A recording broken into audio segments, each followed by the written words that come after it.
जुल्म ड्रामा जैसे इसकी पिछली वीडियो में हमने प्रेडिक्ट किया था कि फैसल कुरैशी इसमें विलन होगा। और वो कैसे?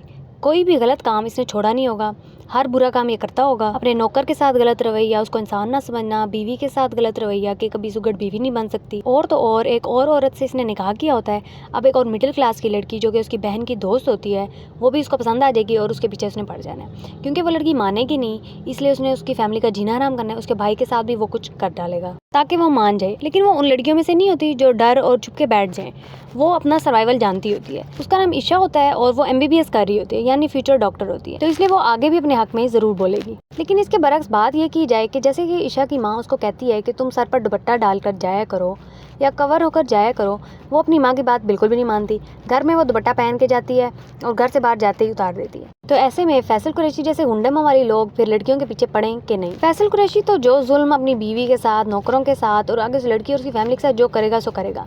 लेकिन उसके खुद पे भी जुल्म होते रहने हैं, जो कि सीन सामने तो नहीं दिखाते, लेकिन देखने में ही लगता है कि उसके बाल कोई खींच के और उसको इलेक्ट्रिक शॉक देकर भेजता है। तो जब उस बेचारे के सीन आते हैं तो ऐसे लगता है किसी ने बहुत ही उस पर तशद्दुद किया है और फिर उसको आज़ाद कर दिया। इसलिए वो बेमुहारे गीदड़ों की तरह फिर जो मिलता है उस पर जुल्म करने खड़ा हो जाता है। अब जो उसकी बीवी है वो चुप करके रहती है, तो वो उस पर जितना मर्जी धौंस जमा सकता है और जितने मर्जी हुक्मरानी कर सकता है। यही अगर उसकी बीवी जैसी उसकी बहन है वैसी नेचर की होती, तब तो वो किसी दूसरी औरत की तरफ आंख उठाकर भी ना देखता। और इसके अलावा ईशा मैडम गई अपनी फ्रेंड की बर्थडे पार्टी पर होती है। वहाँ उसको उसकी पसंद का रिश्ता भी मिल जाता है, यानी असल में वो अपने रिश्ते की तलाश में थी।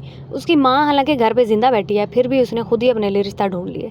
अब ये लड़का भी उतना ही कमाल होगा जैसे कि उसकी दोस्त, जो उसको दोस्त नहीं समझती बल्कि उसको यूज कर रही है और इसी की वजह से बहुत ज्यादा नुकसान उठाने वाली है।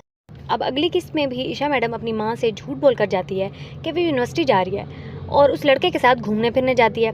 इतनी भी क्या बेतकल्फी कि अभी से ही इतनी फ्रेंडशिप भी उसने कर ली और उसके साथ घूमना फिरना भी उसने है। और उसकी अमीर दोस्त उससे कॉल करके पूछती है कि तुम आज आई नहीं, तो वो अपनी तबीयत खराब का बहाना बना देती है। तो वो उसके घर ही पहुंच जाती है उसकी तबीयत का पूछने के लिए। लेकिन जब वो जाती है तो वो बाहर से घूम कर आ रही थी, यानी उसकी माँ को ये लग रहा होता है कि वो यूनिवर्सिटी गई है। इस तरह वो उसके वीक पॉइंट्स पता करती रहेगी उसकी दोस्त, ताकि कल को वो उसके खिलाफ उससे इस्तेमाल कर सके।